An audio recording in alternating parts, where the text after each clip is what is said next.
아멘. 할렐루야. 예배하는 여러분 모두에게 주의 은혜가 넘치기를 축원합니다. 오늘 저는 이 말씀을 가지고 강은 가뭄으로 깊어진다라는 제목으로 여러분과 하나님의 말씀 함께 묵상하도록 하겠습니다. 말씀에 들어가기에 앞서서 시 한 구절을 여러분께 소개하고자 합니다. 우리나라 시인 가운데요, 복효근 시인이 쓴 시인데요, 그 제목은 강은 가뭄으로 깊어진다라는 제목의 시입니다. 잠깐 들어보시겠습니까? 강은 가뭄으로 깊어진다. 가뭄이 계속되고 뛰놀던 물고기와 물새가 떠나버리자 강은 가장 낮은 자세로 엎드려 처음으로 자신의 바닥을 보았다. 한때 넘실대던 홍수의 물높이가 저의 깊이인 줄 알았으나 그 물고기와 물새를 제가 기르는 줄 알았으나 그들의 춤과 노래가 저의 깊이를 지켜왔었구나. 강은 자갈밭을 울며 간다. 기슭 어딘가에 물새알 하나 남아있을지, 바위 틈 마르지 않은 수초 사이에 치어 몇 마리는 남아있을지, 야인 몸을 뒤틀어 가슴 바닥을 파기 시작했다. 강은 제 깊이가 파고 들어간 바닥의 아래쪽이 있음을 비로소 알았다. 가문 강에 물길 하나 바다로 이어지고 있었다. 라는 시입니다. 이 시의 내용은 단순합니다. 한때는 넘실대던 홍수의 물높이가 저의 깊이인 줄 알았는데, 그 강의 깊이인 줄 알았는데, 그래서 물고기와 물새를 그 강이 다 기르는 줄 알았는데, 진짜 강의 깊이는 비로소 가뭄일 때 드러난다는 그러한 은유적인 시입니다. 그렇습니다. 강은요, 가뭄일 때 비로소 자신의 깊이를 드러냅니다. 인생도 마찬가지겠죠. 인생도 마찬가지입니다. 풍족하고 넘칠 때에는 그 사람의 인생의 깊이가 어느 정도인지 가늠을 할 수 없지만, 가뭄처럼 시련과 고통의 시간을 보낼 때 비로소 그 사람의 인생의 깊이가 어느 정도인지를 가늠하게 되는 것 같아요. 그렇지 않습니까? 풍족할 때는 그 사람이 어느 정도의 사람인지, 어떤 그릇을 가진 사람인지 알 수는 없지만은 가뭄일 때, 힘들고 어려울 때는 저 사람의 그릇이 저 정도였구나, 저 사람의 인생의 깊이가 저 정도였구나라는 것을 깨닫게 되는 것 같습니다. 여러분, 우리는 지금까지 아브라함의 인생의 여정을 따라갑니다. 이 시간까지 왔지만은 그의 삶을 바라봤을 때는 결코 순탄한 삶이라고 평가하기는 어려운 것 같아요. 연이은 시험이 있었습니다. 연이은 고통이 있었어요. 이제는 시련을 겪으니 참 이게 이런 삶을 살아가야 할까 싶을 정도로 참 고통이 아닐까 싶어요. 앞서 우리가 창세기 22장 말씀 묵상했을 때 어땠습니까? 하나님께 이삭을 바치라고 하셨죠. 이삭을 바치어야 하는 큰 시험대 앞에 섰었던 이 아브라함, 이제는 큰 시련 앞에 서게 됩니다. 과연 이 아브라함은 이 시험 앞에서 어떻게 반응할지, 속절없이 무너질지, 어떤 반응을 보일지, 이번에 그 믿음을 어떻게 증명할지 오늘 말씀을 읽어가면서 한번 같이 살펴보도록 하겠습니다. 자, 1절 먼저 다시 보도록 할게요. 사라가 127세를 살았으니 이것이 곧 사라가 누린 횟수라. 오늘 성경은요, 아브라함의 부인이었던 사라가 127세를 일기로 죽음을 맞이했다라고 기록하고 있습니다. 여러분, 이 사실이 우리에게 일깨워주는 교훈이 무엇입니까? 그것은 단순하죠. 사람은 누구나 한 번의 삶을 살아내다가 죽음의 순간이 온다는 것입니다. 그래요. 태어난 모든 것은 죽습니다. 시작한 모든 것은 그 끝이 있기 마련입니다. 127세란 나이는요, 사실 요즘 기준으로 보더라도 참 오래 살았다, 장수했구나, 나도 한 그 정도 살았으면 좋겠다라고 여길 수 있는 꿈의 나이긴 하겠지만은, 그럼에도 이 나이는요, 결국 우리의 삶은 유한하구나, 한계가 있구나, 영원하지 않구나라는 것을 깨닫게 합니다. 그리고 한 가지 또 우리가 눈여겨볼 것은, 사라는 창세기에 기록된 여족장들 가운데에 유일하게 나이가 기록된 인물입니다. 이는 단순히 사라가 오래 살았기 때문에 기록한 것은 아니에요. 참 오래 살았으니까 기록해야지, 이런 목적으로 기록한 것이 아니라, 사라의 나이가 기록되었다는 이것은 무엇이냐면은, 사라가 아브라함과 함께 이스라엘의 시조인 그 위상을 잘 보여준다라고 말해줄 수 있습니다. 남성 위주로 흘러가던 그 이스라엘 사회에서 그 못지않은 위상을 지녔다는 것을 이 대목에서 드러내고 있는 것입니다. 그렇습니다, 여러분. 사람에게 중요한 것은 얼마나 오래 살았는가는 아니에요. 물론 오래 살면 좋겠죠. 그러나 더 중요한 것은 무엇이겠습니까? 무엇을 하며 살았고 어떻게 죽었느냐가 더 중요하다는 거예요. 여러분, 물론 사람들은 그런 생각합니다. 오래 살면서 좋은 일 많이 하고 의미 있는 삶을 살아야지. 저도 여러분이 그런 삶을 살기를 원합니다. 저도 그렇고요. 그러나 여러분, 어떤 사람은요, 일찍 죽었지만은 의미 있고 보람 있는 삶을 살았다고 평가받는 사람이 있는 반면에, 어떤 사람은 오래 살았다고는 하지만 좋지 못한 평가를 받는 경우도 종종 있습니다. 우리나라 역사를 보더라도 그렇지 않습니까? 일제강점기를 보더라도 정말 짧은 삶을 살았지만은 지금까지 많은 사람들에게 존경과 사랑을 받는 사람이 있는 반면에, 많은 부를 누리고 장수하며 오래 살았지만은 지금까지도 욕하고 손가락질 받는 그러한 사람들, 그 후손까지도 부끄러워서 드러내지 못하는 그러한 인생을 살아가는 사람들이 이 시대에는 공존하고 있다는 거예요. 여기서 주목할 것은 여러분, 127세를 살았다는 사라의 기록은요, 그 자체가 의미 있고 가치 있는 삶을 살다가 죽었다는 것입니다. 그 자체가 가치 있고 의미 있는 삶을 살았다는 거예요. 그럼 우리는 이런 의문을 가질 것입니다. 아니 그럼 사라가 나라를 구했는가? 혹은 어떤 영향력 있는 일을 행사했는가? 어떤 지도력을 발휘했는가? 나라를 건국했는가? 사람을 이끌었는가? 그런 게 전혀 보이지 않는데 도대체 어떤 의미 있는 삶을 살았는가, 어떤 영향력 있는 삶을 살았는가 의문을 가지게 될 거예요. 일반적으로 의미 있는 삶 혹은 가치 있는 삶이라고 한다면 아마도 대부분 뭔가 괄목할 만한 업적을 이루거나 혹은 기적적인 능력을 발휘하거나 혹은 리더십을 발휘하는 것만을 떠올릴 것입니다. 그렇겠죠. 그렇게 주목을 받아야지 가치 있는 삶이라고 생각을 하겠죠. 물론 사라는 큰 업적을 이룬 것은 아닙니다. 우리가 보기에, 우리의 기준으로 보기에 큰 업적을 이룬 것은 아니지만은, 사라는 90세의 나이에 이삭을 낳음으로 하나님께서 약속을 이행하시는 통로로 쓰임을 받았다는 거예요. 그뿐입니까? 그 이삭을 잘 양육함으로써 하나님께서 장차 이루실 구원의 언약을 이루시는데 사라의 헌신이 들어갔다는 것은 부정할 수 없는 사실이라는 거예요. 곧 그 자체가 의미 있는 삶이자 가치 있는 삶이라고 말해줄 수 있다는 것입니다. 여러분, 반드시 큰 조직을 이끌어야지, 혹은 다른 수많은 사람들에게 뭔가 영향력을 행사해야지만이 의미 있는 인생이 되는 것은 아니에요. 내 이름이 드러나고 많은 사람들 머리에 각인되고 그 어디에 걸리고 이래야지만 의미 있는 삶이 아니라는 것입니다. 때로는 평범해 보이지만, 때로는 정말 보통 사람처럼 보이지만은 자신에게 주어진 그 삶의 터전에서 기도로 자녀를 양육하고 신앙으로 주어진 삶을 살아내는 것이 하나님께서 인정하시는 의미 있는 인생이 된다는 거예요. 우리 어머니들 자녀를 낳아서 길러가지 않습니까? 여러분, 그것은 정말 놀라운 일입니다. 정말 가치 있는 일이고 얼마나 이게 귀한 일 아니겠습니까? 하찮은 일이 아니라는 거예요. 하나님께서 그 아이를 통해서 어떤 일을 이루실지 여러분, 우리가 가늠할 수 있겠습니까? 어떤 놀라운 일을 이루어 가실지 가늠할 수 있겠냐고요. 여러분, 하나님께서는요, 얼마나 큰 일을 행했느냐, 이 땅에 살아가면서 얼마나 너의 이름을 높였느냐를 보시기보다는 그에게 허락한 삶을 하나님의 계획과 목적이 무엇인지를 잘 분별하면서 충성되이 살았는가를 더 유심히 보는 분이라는 사실을 여러분 기억하시길 부탁드립니다. 여러분, 하나님께서 내게 허락하신 인생 가운데에 내게 주신 사명, 내게 주신 소명, 내가 감당해야 할 의무들을 잘 감당하면서 충성되고 신실한 삶을 살아내는 저와 여러분들이 될 수 있기를 주님의 이름으로 축원합니다.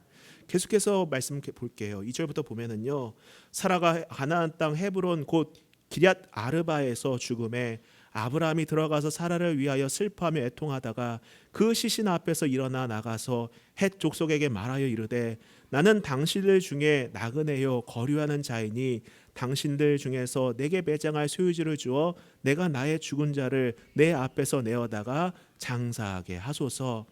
여러분, 사라의 죽음은요 아브라함에게 어떤 면에서는 또 다른 위기였어요. 그래요, 물론 배우자를 잃는다는 것은 큰 슬픔이죠. 큰 상처고 큰 아픔입니다. 이루 말할 수 없는 상처예요. 배우자를 잃는다라는 것, 사별한다라는 것은 여러분 정말 이거는 힘든 거죠. 그런데 그것 말고도 우리는 또 다른 면을 생각해 볼 필요가 있습니다. 그것도 힘들지만은 또 다른 부분이 있다는 거예요.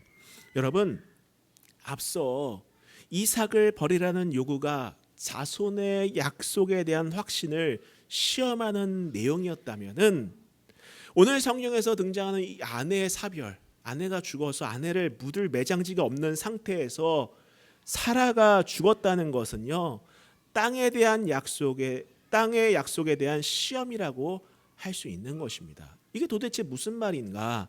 여러분, 우리가 아브라함이 창세기 12장을 보면은 하나님의 약속을 의지하면서 그 고향을 떠나오지 않습니까? 그리고 그 안에서 예배하면서 가나안 땅에 도착을 했다가 그곳에 가뭄이 있자 어떻게 합니까? 애굽으로 내려가요. 그곳에서 아차 싶어서 하나님께서 또 잘 회복시켜 가지고 돌아오게 하십니다. 근데 그 안에서 이제 이들의 재산이 불어났지 않습니까? 그때 어떤 일이 벌어졌습니까? 아브라함의 목자와 롯의 목자의 사이가 틀어집니다. 서로 가진 재산 때문에 다툼이 일어났어요. 그래서 아브라함이 제안하지 않습니까? 내가 우하면 나는 좌하겠고 네가 좌하면 나는 우하겠다. 네가 갈 곳을 먼저 정해라. 그때 롯은 어떻게 선택을 합니까? 보기 좋은 소돔 땅을 향해 가지 않습니까? 그 남겨진 아브라함에게 하나님께서 뭐라고 말씀하시죠? 창세기 13장 14절부터 보면 이렇게 말씀하십니다. 롯이 아브라함을 떠난 후에 여호와께서 아브라함에게 이르시되 너는 눈을 들어 너 있는 곳에서 북쪽과 남쪽 그리고 동쪽과 서쪽을 바라보라. 보이는 땅을 내가 너와 내 자손에게 주리니 영원히 이르리라. 이처럼 하나님께서는 네가 보는 땅을 다 너에게 주겠다고 약속을 하셨어요. 근데 이것만이 아닙니다. 이게 너무 추상적이지 않느냐라고 생각할 수 있지 않습니까? 이 약속을 받은 다음에 여러분 성경을 보시면은요, 아브라함이 장목으로 옮겨서 머무른 땅이 등장을 해요. 그곳에서 하나님께 제단을 쌓고 예배하는 땅이 있는데 그곳이 어디냐? 바로 오늘 배경이 되는 헤브론이었어요. 오늘 이 말씀의 배경이 되는 땅 헤브론이었습니다. 분명 땅을 주시겠다고 약속을 했어요. 이미 약속을 했었고 이전에 그 아브라함은 그 헤브론 땅에서 하나님께 감사하며 예배를 드렸습니다. 아, 이곳에서 내가 하나님이 그 약속을 받고 머물게 되었구나. 이곳이 내 땅이 되겠구나. 그런 생각하지 않겠습니까?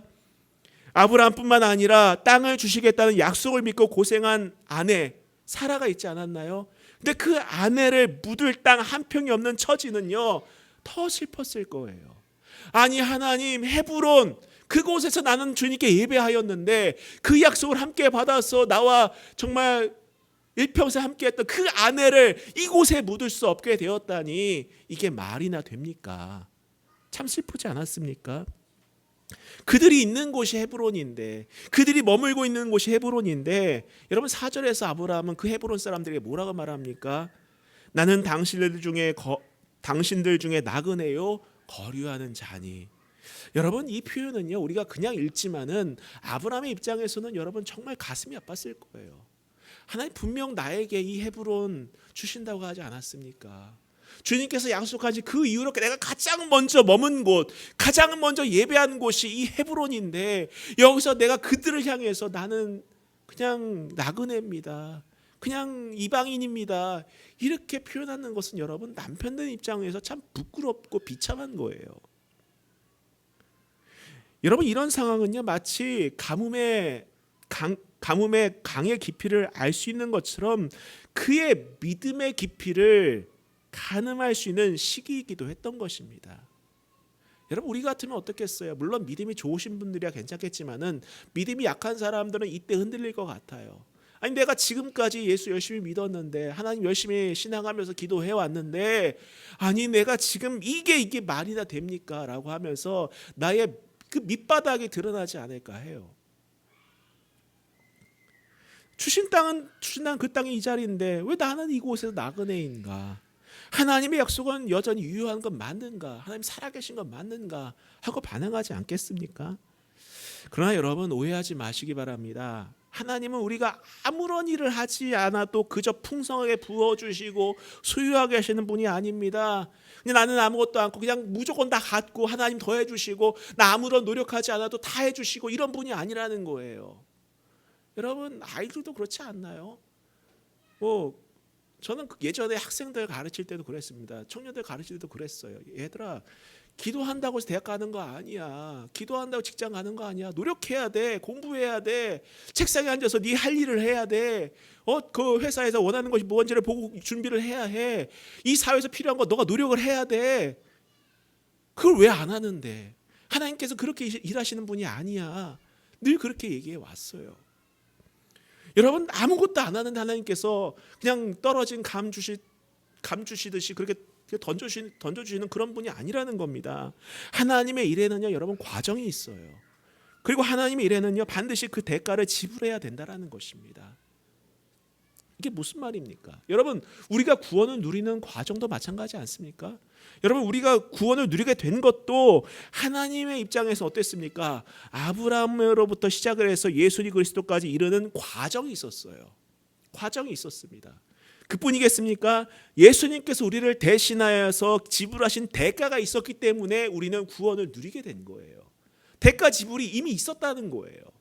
과정과 대가 지불이 있었기 때문에 그걸 누리는 것이지 그냥 아무것도 하지 않았는데 떡하니 램프의 요정 지니처럼 이렇게 주는 것이 아니라는 것입니다. 아마도 아브라함은요 그런 하나님의 신실함을 잘 알고 있지 않았을까 해요.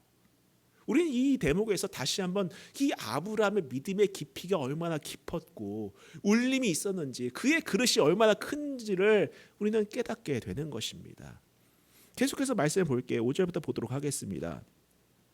해쪽 속에 아브라함에게 대답하여 이르되 내 주여 들으소서 당신은 우리 가운데 있는 하나님이 세우신 지도자이시니 우리 묘실 중에서 좋은 것을 택하여 당신의 죽은 자를 장사하소서. 우리 중에 자기 묘실에 당신의 죽은 자 장사함을 금할 자가 없으리이다. 아브라함이 일어나 그 땅 주민 헷 족속을 향하여 몸을 굽히고 그들에게 말하여 이르되 나로 나의 죽은 자를 내 앞에서 내어다가 장사하게 하는 일이 당신들의 뜻일진데 내 말을 듣고 나를 위하여 소알의 아들 에브론에게 구하여 그가 그의 밭 머리에 있는 그의 막벨라 굴을 내게 주도록 하되 충분한 대가를 받고 그 굴을 내게 주어 당신들 중에서 매장할 소유지가 되게 하기를 원하노라 하매. 여러분 헤브론 사람들은요 아브라함을 이렇게 표현합니다. 우리 가운데 있는 하나님의 지도자라고 말하면서 추켜 세우죠. 이렇게 추켜 세우면서 매장지를 그냥 거저 주겠다라고 제안을 합니다. 근데 사실 이것은 여러분 이 말을 고지그대로 받아들여서는 안 돼요. 여기에는 호의를 얻기 위한 상술일 뿐이라는 것입니다. 계속해서 보면 아시겠지만은 이들에게는 다른 의도가 있었던 거예요. 그래서 아브라함은 자신을 나그네요 거류하는 자로 분명하게 밝히면서 정당한 가격을 지불하고 사겠다라고 자신의 의사를 밝힙니다. 여러분 공짜 좋아하지 마세요. 공짜 좋아하지 마세요. 세상적으로 마찬가지입니다. 공짜 좋아하지 마세요. 그리고 자신이 얻을 이익에만 너무나 집중하지 마세요. 거기에만 집중하지 마세요. 어떻게 하면 내가 돈을 좀 더 많이 벌 수 있을까? 여기에만 집중하지 마시기 바랍니다. 세상의 사기꾼들은요 다 그런 방식으로 접근을 해요. 여러분 뉴스를 보면 그렇지 않습니까? 아무것도 모르는 어르신들에게 공짜로 선물 주겠다라고 다 모여가지고 오해해요. 다단계하죠. 그렇지 않습니까? 공짜 없어요. 다 뭔가 이제 꿍꿍이가 있기 때문에 그렇게 하는 것입니다. 혹은 큰 돈을 벌게 해주겠다. 그런 연락 자주 받지 않습니까? 요즘에 전화번호를 오래 쓰다 보니까는요 이게 많이 돌아다니나 봐요. 시시때때로 어디 투자해라 문자 날라오고 전화 오고 여러분도 받지 않습니까? 어디 모델하우스 좋은 거 나왔다 이런 전화 받지 않나요? 다 수신 차단하고 스팸 등록하고 다 이렇게 하는데 여러분 그런 정보 있으면 그 사람이 하지 우리에게 주겠습니까? 예? 그런데 넘어가지 마세요. 그런데 넘어가는 사람 어떤 사람들입니까? 어떻게 하면 돈을 좀 많이 벌 수 있을까? 거기에 골몰하는 사람들. 어떻게 하면 공짜로 내가 좋은 것을 얻을 수 있을까? 여기에 골몰하는 사람들이 거기에 넘어가는 거예요.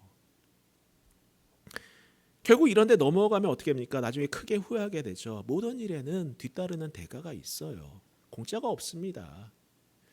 계속해서 볼게요. 10절부터 계속 보도록 할게요. 에브론이 헷 족속 중에 앉아 있더니 그가 헷 족속 곧 성문에 들어온 모든 자는 듣는 데서 아브라함에게 대답하여 이르되 내 주여 그리 마시고 내 말을 들으소서. 내가 그 밭을 당신에게 드리고 그 속의 굴도 내가 당신에게 드리되 내가 내 동족 앞에서 당신에게 드리오니 당신의 죽은 자를 장사하소서. 아브라함이 이에 그 땅의 백성 앞에서 몸을 굽히고 그 땅의 백성이 듣는 데서 에브론에게 말하여 이르되 당신이 합당히 여기면 청하건대 내 말을 들으시오. 내가 그 밭 값을 당신에게 주리니 당신은 내게서 받으시오. 내가 나의 죽은 자를 거기서 장사하겠노라. 여러분, 우리가 이 대목에서도 다시 한번 눈여겨볼 것이 무엇입니까? 헤브론 사람들이 아브라함을 부르는 호칭이에요. 여기서도 뭐라고 말합니까? 내 주여라고 말해요. 앞서 6절에서도 뭐라고 말했습니까? 내 주여 하나님의 지도자. 이렇게 표현을 하지 않습니까? 사실 이들이 아브라함을 그렇게 부를 의무는 없었어요. 그렇죠? 뭐 남이지 않습니까? 같은 동족도 아니고 이방인이고 외국인이에요. 그냥 타지 사람입니다. 그냥 와서 있는 나그네일 뿐이에요. 근데 그 사람을 향하여서 내 주여라고 부른다? 여러분, 이것은 여러분 아브라함이 그동안 헤브론 땅에 살면서 어떠한 삶의 자세로 어떠한 삶의 모습으로 보였는지를 증명해 주는 대목이라고 말할 수 있다는 거예요. 아브라함의 삶의 태도는요, 비록 우리가 성경에서 다 볼 수는 없지만은 이들이 아브라함을 향하여 내 주여라는 이 호칭 하나로 이 사람이 그동안 어떻게 살았구나라는 것을 알 수 있다는 것입니다. 그래요. 어쩌면 그는 그들에게 헤브론 사람들이 보기에도 존경할 만한 그리고 본이 될 만한 그러한 삶을 살지 않았을까 추측해 볼 수 있다는 것입니다. 그래요, 여러분. 이들은 60년 동안 아브라함의 삶을 지켜봤어요. 과연 이 아브라함이 하나님을 믿는다는 사람인데 어떻게 살고 있는가 한번 지켜보자. 예배하네? 예배대로 사는가? 기도하네? 기도하는 대로 사는가? 말씀을 이제 하나님 말씀을 말하네. 그 말씀대로 사는가? 지켜보지 않았겠습니까? 다 지켜봤겠죠. 60년이라는 시간을 동안 지켜봤을 때에 이 사람은 진짜 하나님의 사람 맞구나. 이 사람은 정말 존경받을 만한 사람이구나 라는 것을 이들은 답을 내렸다는 거예요. 여러분, 우리도 마찬가지입니다. 세상은요 우리를 보고 있어요. 여러분, 혼자 방에서 그게 독고다이로 살지는 않잖아요. 누군가를 만나고 직장에서 사람을 만나고 일터에서 일을 하고 다 그런 삶을 살지 않습니까? 다 여러분들을 믿는 사람으로 알아요. 그리스도인인 거 다 압니다. 아이들도요 학교에서 자기가 예수 믿는다는 거 다 알아요. 친구들이요. 그럼 여러분에 대해서 어떻게 평가하겠냐는 거예요. 어떤 삶을 살아가고 있는지 유심히 지켜보고 있습니다. 그때 여러분, 과연 나는 세상 사람들에게 존경받을 만한지 존중받을 만한지 무엇보다 믿음과 예배의 삶을 살아가고 있는지를 돌아볼 수 있기를 부탁드립니다. 나를 바라봤을 때에 저 사람 정말 믿는 사람 맞구나. 하나님의 사람 맞구나. 기도하는 사람 맞구나. 예배하는 사람 맞구나. 뭔가 다르긴 다르구나. 내가 이 기독교에 대한 편견을 내가 저 사람 때문에 깨게 되는구나. 이러한 증언을 들으시기를 주님의 이름으로 축복합니다. 여러분, 바른 믿음은요 이런 선한 영향력이 드러날 수밖에 없어요. 이런 영향력이 나타날 수밖에 없는 것입니다. 세상 사람들 따라가려고 하지 마세요. 세상 유에 따라가려고 하지 마세요. 믿는 사람답게 살아내시길 바랍니다. 믿는 사람답게 살아내셔서 이 세상의 빛과 소금의 역할을 감당할 수 있기를 바랍니다. 아브라함도 그랬어요. 그의 평소의 태도가 오늘 말씀에서 묻어나지 않습니까? 아브라함은 그 백성들에게 12절에 보면은 몸을 굽힙니다. 몸을 굽혀요. 그의 평소 습관이 여기서 드러나는 겁니다. 내 주여라는 호칭을 듣는 입장에서도 그는 교만하지 않습니다. 충분히 나이로 보나 뭐로 보나 윗사람이라고 유세 부릴만 한데 여러분, 아브라함은 몸을 굽혀서 겸손의 자세로 그들 앞에 나아가고 있다는 것을 오늘 성경을 통해서 보여주고 있어요. 이 모습에서 우리는 아브라함이 그간 믿음의 삶을 살아가면서 그의 몸에 어떤 가치가 또 어떤 습관이 배어 있었는지를 발견하게 된다는 거예요. 여러분, 우리가 말하는 것들 정말 조심해야 돼요. 내게 가장 가까운 사람에게 어떤 말로 말을 하고 있는지를 한번 잘 생각해 보세요. 내게 가장 가까운 사람이 어떠한 행동의 자세를 보여주고 있는지를 잘 보시기 바랍니다. 그러면서 내 주변 사람들에게, 특별히 나보다 낮은 사람들에게 어떻게 다가서고 있는지, 어떻게 말을 하고 있는지 한번 우리 스스로 나를 돌아볼 수 있기를 부탁드려요. 세상 사람들은 다 갑질한다고 하지만은 여러분, 우리 믿음의 사람들은 좀 달라야 되지 않겠습니까? 아브라함도 내 주여라는 호칭을 들을 만큼 정말 사람들에게 존중과 그 사랑을 받았지만 그럼에도 불구하고 겸손의 자세로 나아갔던 것처럼 우리도 그러한 겸손의 모습이 드러나야 되지 않을까요? 먼저는 가장 가까운 사람에게부터 또 한 사람에 이르기까지 우리의 말부터, 우리의 작은 행동부터 고쳐나갈 수 있기를 부탁드립니다. 아무튼 이 헤브론 사람들은 다시 아브라함에게 그냥 주겠다, 그냥 가져가세요, 공짜로 드리겠습니다라고 합니다. 자, 그럼 우리 같으면 어떻게 하겠어요? 이거 하나님 뜻인가? 이거 그냥 주시는 거 맞나? 이렇게 생각하지 않을까요? 근데 늘 말씀드리지만 공짜는 없어요. 공짜는 없습니다. 그런 거 좋아하지 마세요. 그냥 거저 얻는 것을 은혜라고 여기지 마세요. 차라리 여러분, 값을 주고 살 수 있는 그러한 은혜, 능력을 주신 것에 대해서 감사하시길 바랍니다. 그런 것을 감사하시길 바래요. 부탁드립니다. 그냥 걸어가다가 뭔가 뚝 떨어지길 원하지 마시고 내가 땀을 흘려 일해서 그것을 얻을 수 있는 능력을 달라고 기도하시길 바래요. 아브라함은요, 그런 거저 주겠다라는 제안을 거부합니다. 왜냐하면 거저 받아도 이건 문제가 된다는 것을 잘 알고 있었어요. 그리고 하나님께서 그렇게 일하는 분도 아니시더라는 것도 잘 알고 있습니다. 여러분, 11절 내용을 잘 보면은요, 언뜻 보면은 그냥 주겠다라고 말하는 것처럼 보이지만 실상은 무엇입니까? 헤브론 사람들은요, 아브라함의 급박한 처지를 이용해서 막벨라 굴뿐만 아니라 그에 딸린 밭과 나무를 모두 팔려고 합니다. 이게 함정이었던 거예요. 아브라함은 그냥 막벨라 굴만 원했는데 실상은 뭐가 있는 거였어요? 그것만이 아니라 딸린 거를 다 그냥 한꺼번에 떠넘기려고 했다는 거예요. 그게 이들의 그 마음이었던 것입니다. 그런 상수를 알고도 아브라함은 협상을 하지 않고 모든 조건을 수용합니다. 다급해서가 아니에요. 합법적으로 얻는 것이 중요하다라고 판단했기 때문이라는 거예요. 깎으려고 하지 않아요. 거래하려고 하지 않아요. 그냥 합법적으로 수용하려고 합니다. 모든 사람들의 인정을 받으려고 한다는 거예요. 여러분, 너무 계산적으로 살지 마세요. 10원 한 장 손해보지 않으려고 살면은요, 여러분 언젠가 큰 손해를 봅니다. 너무 계산적으로 하지 마시고 그냥 좀 품어주시고 안아주시고 좀 손해를 보더라도 넘어가 주시길 바라요. 하나님의 나라의 계산법이 늘 이 세상적인 수지타산에 부합하는 것은 아닙니다. 그건 아니라는 거예요. 계속해서 보면은요, 14절부터 보도록 하겠습니다. 에브론이 아브라함에게 대답하여 이르되 내 주여 내 말을 들으소서. 땅값은 은 400세겔이나 그것이 나와 당신 사이에 무슨 문제가 되리이까? 당신의 죽은 자를 장사하소서. 여기서 본심이 드러나는 거죠. 제가 지금까지 드린 말씀이 여기서 증명되지 않습니까? 공짜로 줄 거면은요, 이런 말도 하지 않아요. 그냥 주겠다라고 말을 하죠. 근데 뭐라고 말합니까? 뭐 땅값은 은 400세겔인데 거저 가져가세요라고 얘기를 한다는 것 자체가 뭐예요?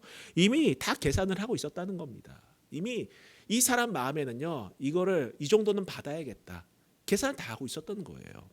겉으로는 호의를 베푸는 척 하는 말은 했지만 그 값을 이미 계산을 해서 얼마에 팔아야겠다라는 계획을 다 짜고 있었던 것입니다. 여러분, 은 400세겔은요, 오늘날의 가치로 환산하면 그 정도의 크기의 땅을 살 수 있는 돈인지 아닌지를 잘 알 수는 없어요. 이게 얼만큼 가치가 있는지 모르지만은 여러분, 그런데 후대에 보면은 다윗이 50세겔을 지불하고 하나님의 성전을 위한 땅을 매입을 합니다.